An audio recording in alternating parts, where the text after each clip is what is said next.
आपको इस बहन की तरफ से रक्षाबंधन की बहुत बहुत बधाई हो।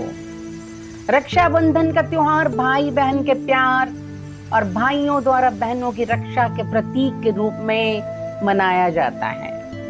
रक्षाबंधन के दिन बहनें अपने भाई की कलाई पर राखी बांधती हैं, प्रेम का एक सूत्र बांधती हैं और भाई की लंबी उम्र की कामना करती हैं। वही भाई इस दिन बहनों की रक्षा का वचन देते हैं। भारत में राखी का त्योहार काफी धूमधाम से मनाया जाता है। ये त्योहार सावन की पूर्णिमा के दिन मनाया जाता है।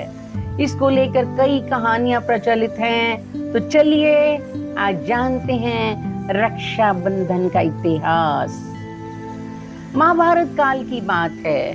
भगवान कृष्ण और द्रौपदी से जुड़ी एक कहानी है। बात उस समय की है जब शिशुपाल का वध करने के लिए भगवान कृष्ण ने सुदर्शन चक्र चलाया था। उसी दौरान श्री कृष्ण की उंगली कट गई थी और बहुत खून बहने लगा। उस समय द्रौपदी ने अपनी साड़ी का पल्लू फाड़कर भगवान की उंगली पर बांध दिया। संयोग से उस दिन श्रावण मास की पूर्णिमा थी। इस बात से भगवान इतने खुश हुए कि उन्होंने द्रौपदी को वचन दिया कि एक दिन जरूर इस साड़ी के धागे का मोल चुकाएंगे। जब दुशासन भरी सभा में द्रौपदी की साड़ी का हरण कर रहा था, उस समय भगवान कृष्ण ने अपना वचन निभाया और उसकी लाज बचाई। युद्ध के दौरान पांडवों की जीत हो सुनिश्चित करने के लिए भगवान श्री कृष्ण ने युधिष्ठिर को सेना की रक्षा के लिए राखी का त्योहार मनाने का सुझाव दिया था। वहीं अभिमन्यु युद्ध में विजयी हो इसके लिए उनकी दादी माता कुंती ने भी उनके हाथ पर रक्षा का सूत्र बांधकर भेजा था। स्कंद पुराण, पद्म पुराण, श्रीमद् भागवत पुराण के मुताबिक जब भगवान विष्णु के प्रथम अवतार वामन ने महाराज बलि से 2.5 पग भूमि मांगने के लिए बलि को पाताल लोक का राजा बना दिया था, मौका देकर राजा बलि ने भगवान से एक वरदान मांग लिया कि आप दिन रात मेरे सामने रहने का वचन दीजिए।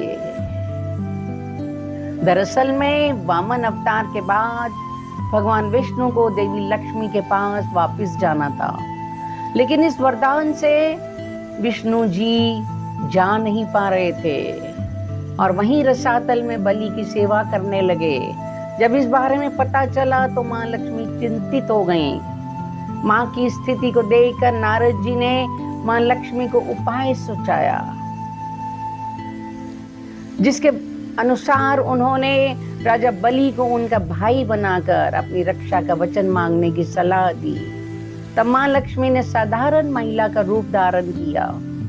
रोते हुए राजा बलि के दरबार में पहुंची तो उन्होंने मां से उनके रोने का कारण पूछा। राजा बलि तो थे ही दानवीर। मां ने कहा, मेरा कोई भाई नहीं है, मैं क्या करूं महाराज। उनकी व्यथा सुनकर राजा बलि ने उन्हें अपनी धर्म बहन बनाने का प्रस्ताव रखा। साधारण महिला के रूप में आई मां लक्ष्मी ने राजा बलि से रक्षा सूत्र बांधने के लिए एक वचन लिया कि वे उन्हें दक्षिणा भी देंगे। राजा बलि ने उन्हें ये वचन दे दिया। वचन मिलते ही माता लक्ष्मी ने असली रूप में आकर कहा, यदि आपने मुझे अपनी बहन माना है तो दक्षिणा के रूप में आप मेरे पति को दे दीजिए। जिस पर अपने वचन का पालन करते हुए राजा बलि ने मां लक्ष्मी को भगवान विष्णु को लौटा दिया।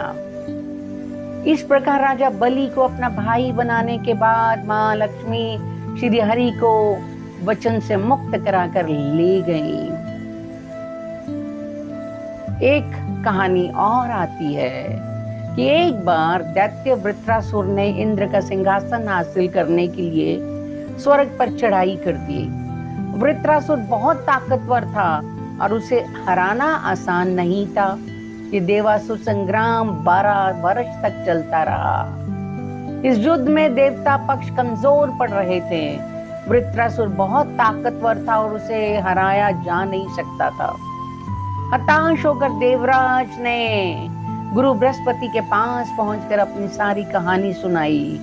देवराज इंद्र की पीड़ा इंद्राणी ने भी सुनी, जिसके बाद युद्ध में देवराज इंद्र की रक्षा के लिए उनकी पत्नी इंद्राणी ने अपने तपोबल से एक रक्षा सूत्र तैयार किया और इंद्र की कलाई पर बांध दिया।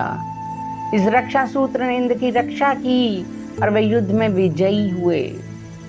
तभी से ये रक्षा सूत्र बांधने का रिवाज चला। एक कहानी और आती है कि मुगल सम्राट हुमायूं अपने राज्य का विस्तार करने में लगा था, तो दूसरी ओर गुजरात के सुल्तान बहादुर शाह ने 1533 ईस्वी में चित्तौड़ पर आक्रमण कर दिया।